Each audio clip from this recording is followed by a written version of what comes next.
In this week's video, I'm recreating looks from this 1985 issue of Vogue. I'm doing hair, makeup, and recreating the looks from the editorials. What's your damage? Take a chill pill and come along with me in this style journey through the 80s.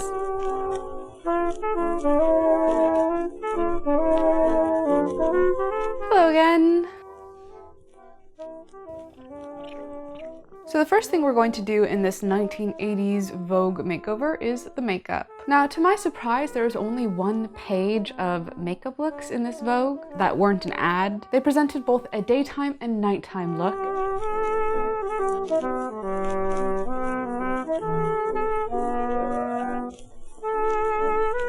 And I'm going to do the daytime one. I don't know how well I'm going to be pulling it off, but let's get started and find out. I'm just reading this ad in the other page in front of me. Things happen after a bidet bath. Things happen to your body. Mysterious things. Okay, I got my primer on, and very interestingly in that it's very attuned to the trends today. They are not advocating for a full coverage foundation, but more of a translucent, tinted moisturizer type thing. The foundation that I use is pretty sheer already, so I'll just do a light covering of that. I don't have multiple choices when it comes to foundation.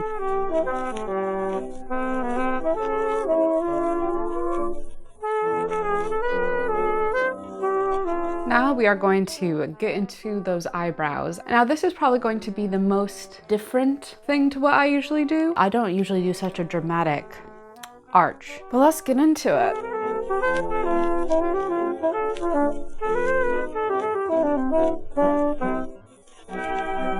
I do like how in the 80s they were committed to a chunky brow, a nice bold brow.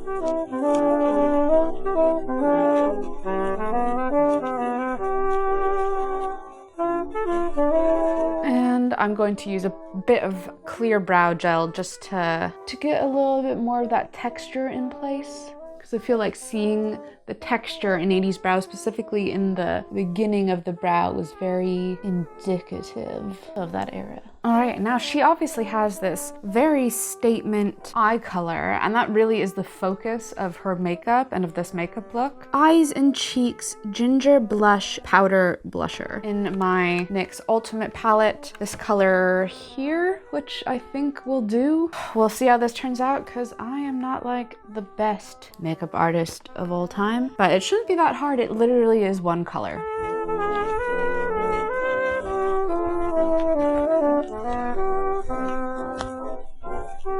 Definitely gets deeper on the outside edge of the eye.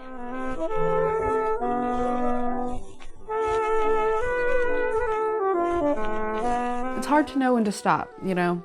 Smidge more under the eye, because I feel like they really have a lot going on under there, but I fear doing it.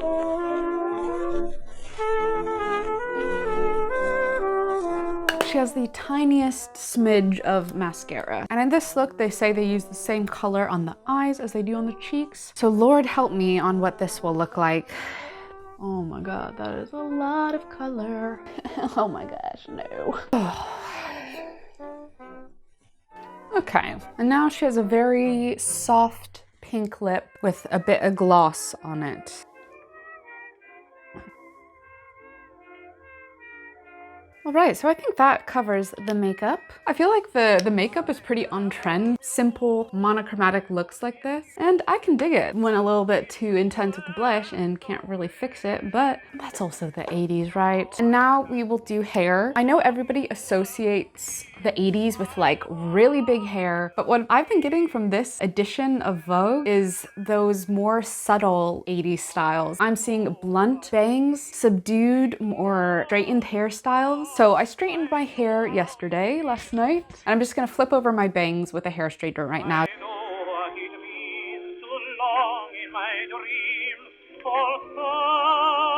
Last piece of her look is she has this statement hat with this pin. So I'm going to try to make something similar work with my black beret and 80s pin that's in my collection. Mine is not going to be that big.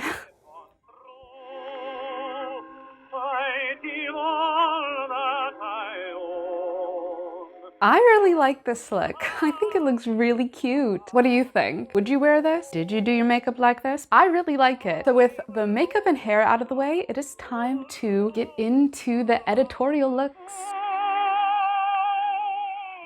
Ubiquitous to the 80s is the 80s sweater. Oft called to mind are the really intense, gaudy, united colors of Benetton-esque sweaters. Of course, we have the classic printed sweaters that we always think about when we think 80s. But there are also all of these beautiful monochrome looks as well.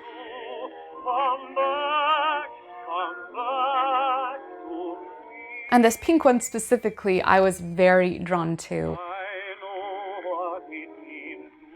I love that she's got knitted trousers. Like, where do I get those? So I am taking the monochrome aspect of this look and translating it into the clothes that I have. So in lieu of having a full matching set of knitwear, I am opting to take the monochrome aspect of this look. I'm wearing my favorite cozy tan sweater and I'm matching the trousers as best I can.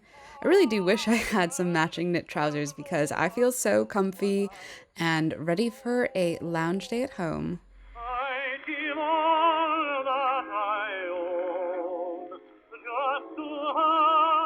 And once again, in that editorial, you really see the focus more on subdued hair and makeup. The 80s, it was more than teased hair. Next is a little editorial on coats.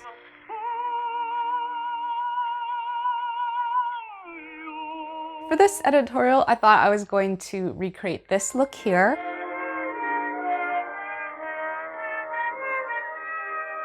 Of course, I love the statement bangs that she's got here and how they really use something as simple as glasses and gloves as a statement in this piece. Once again, we see monochrome coming in. I love this tweed gray coat. Jumbo calf length tweed coat for a Lois Lane lookalike. I mean, that sells it to me. I had to do it. I do my best to recreate this look with a neutral colored shirt underneath. I've got my gray coat and gray skirt, and of course I have my leather gloves and glasses to complete the look. I really love this. I feel like I'm embodying that perfect blend of 80s class.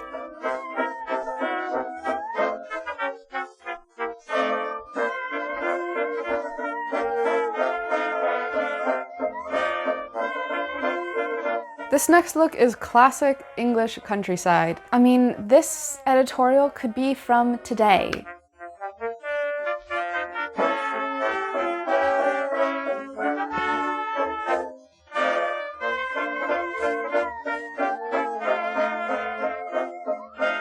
They still read as opulent. They still read as rich and almost unattainable in today's aesthetics, in today's eyes. Maybe this is another episode of Celinda reads too much into these things, but tell me you don't look at an editorial like this and just think this person lives at a giant estate with too much money. But I like the look. I'm recreating it. I too want to be at my giant estate with all of my horses. Like, none of these read traditionally 80s to me. They just are reading timeless English austerity. This look, I'm kind of combining the whole editorial into my interpretation. Because these looks are so classic, I don't really feel like there's too much that differentiates them from each other. So I'm wearing my vintage 1980s Laura Ashley jacket, which I think gives that fitted riding jacket type vibe. I got my scrunchie on. Tell Bertram to fetch me my horse.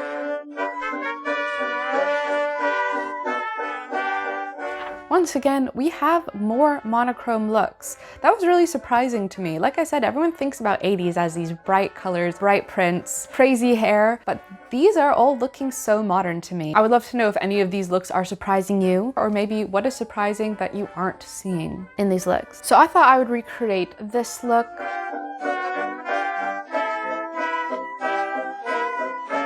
The others were a little bit more menswear inspired, which I feel like I kind of already covered. But I really liked her sleek, all black, yet still feminine outfit. And I think her pose is what was really selling it to me. It was very without a care, but I know all eyes are on me. Feeling the nighttime glam in this look for sure. Initially, I thought, how 80s could a plain black outfit feel? But I feel like this is really embodying that vibe. I think it's the oversized top and the beret. Yeah, another look that really translates for me.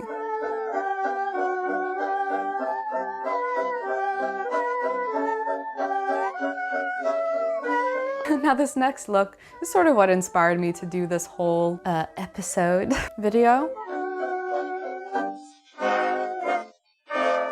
I was originally just going to do a lookbook of recreating this entire editorial, but I thought it was a little bit redundant. Yes, Celinda, we know you dress like this. You dress like this every day. This editorial is my life here in Devon, dressing like I'm out of a folk story here in the English countryside in Devon. And I didn't know it was in style in the 80s. I just dress like this because I have this fantasy in my head where I am the main character of my life, and I like to dress in ways that make me embody that. To see it reflected in this whole editorial 35 years ago was interesting for me. The outfit I'm specifically going to recreate is this one here.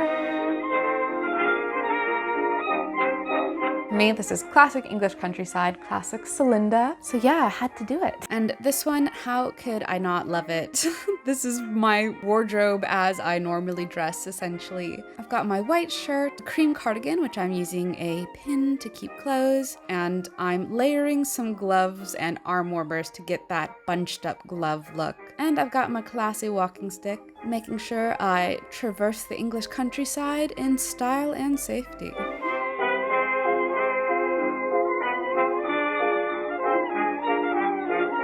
All right, which look was your favorite? What surprised you? I think for me, obviously that last look, I wear that outfit all the time anyway, so obviously I love that. But I really love this makeup and beret combo. I wasn't expecting this to come together so much. Yeah, I love 80s fashion. I think it deserves more love. If you enjoyed this, let me know. I'd love to do this kind of thing again. Maybe buy some magazines from earlier, later, and examine the fashion and makeup looks that were going on in that era. What eras you would like to see. Maybe even specific years. Let me know. Thank you so much for watching if you made it this far. If you enjoyed this video, I'd really appreciate if you could like it. And if you want to see more from me, please subscribe. I upload new videos every Friday. I hope you have a great day wherever you are, and I'll see you next time. Goodbye! Future...